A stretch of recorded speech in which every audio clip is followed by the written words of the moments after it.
Namaste, everyone. It's with love and respect that I welcome you all this evening to the Movement Center. I'm Swami Chetanananda, the founder and principal teacher. Space, vast and infinite, is not empty at all, but is filled with vibrancy, filled with resonance, and is the resonance of space itself, which is the foundation of all phenomenon. Space is aware,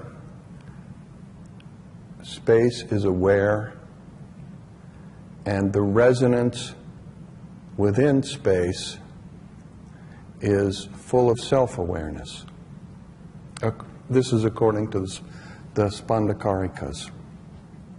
And this resonance, interacting with itself, in much the same way that the strings of a musical instrument interact with itself and give rise to a variety of tones in one moment, a chord.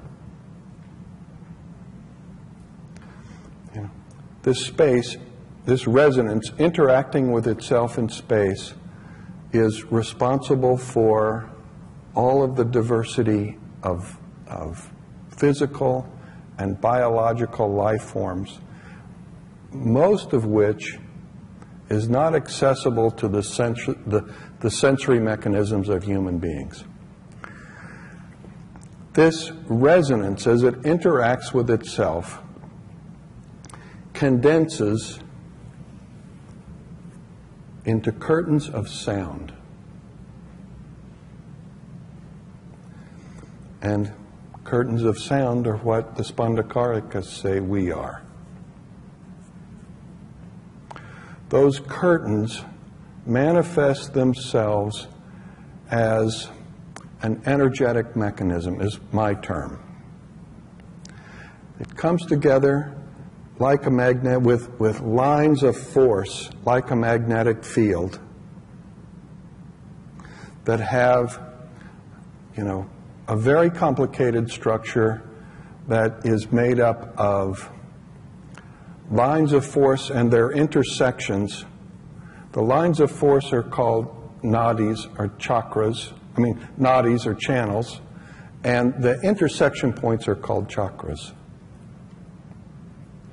And, this is the core of all biological life and the core of human being, this energetic mechanism. The vibrancy of this mechanism is the life of our life. It sustains our physical body. It manifests our cognitive capacity. It is always and forever infinite and unbounded in its basic nature.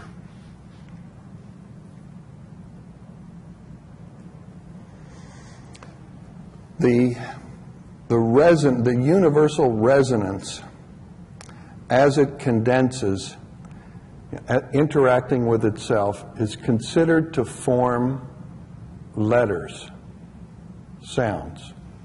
And those letters that it forms in the traditional literature are the 52 sounds of the Sanskrit alphabet.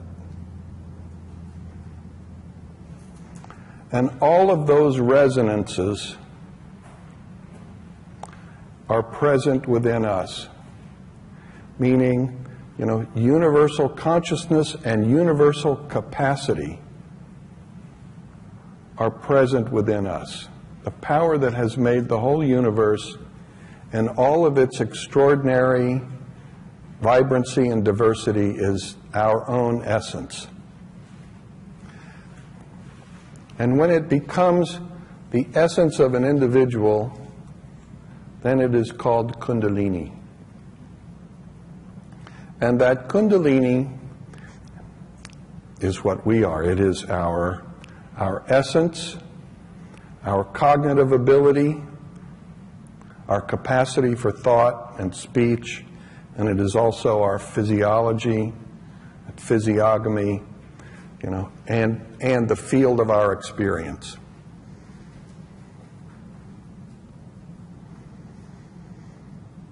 Due to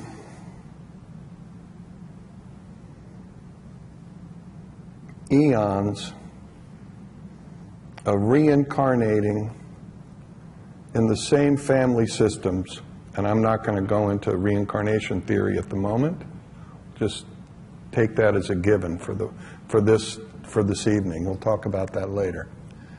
But say you do reincarnate.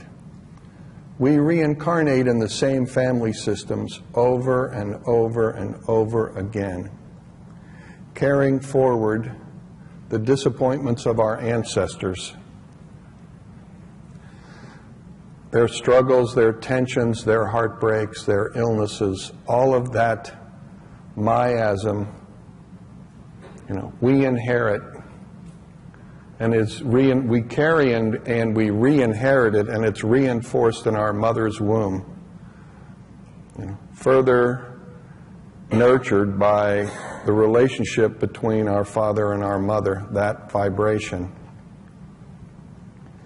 And that experience has an impact on the energetic mechanism, and its function, the way it works is it suppresses different aspects of our energetic mechanism and causes it to become dense.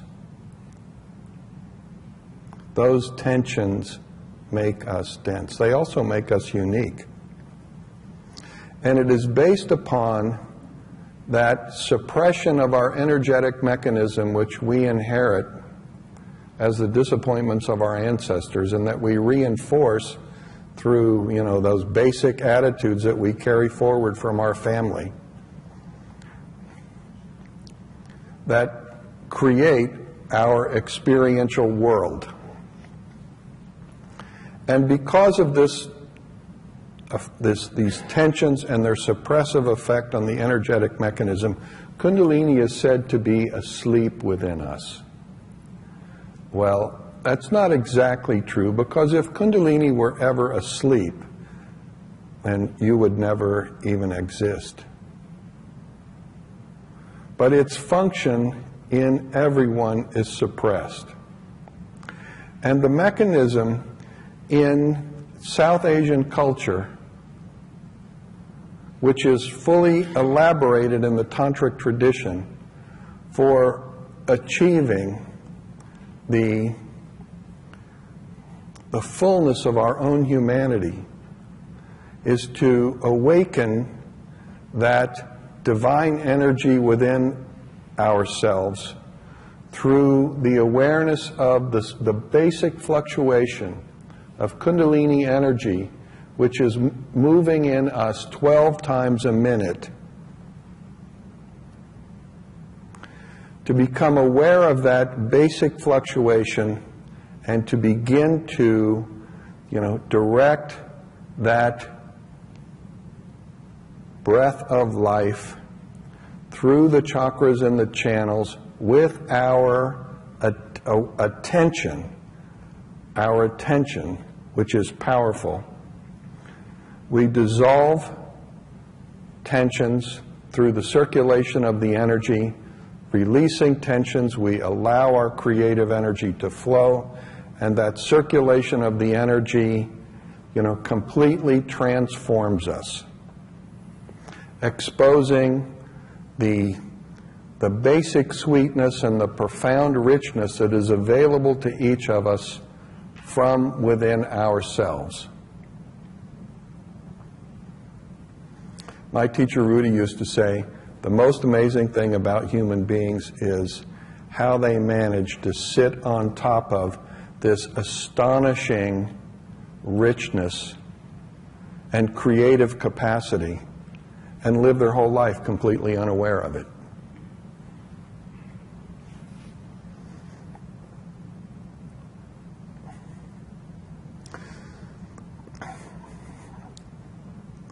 Ultimately, whether you engage in asana practice, or you think of yourself as a bhakti yogi, someone who is practicing devotion, or a jhana yogi, a person who is studying the scripture and using your mind, all pathways, no matter what religious tradition which is your context, no matter what tradition is your context, all pathways come to the energetic mechanism.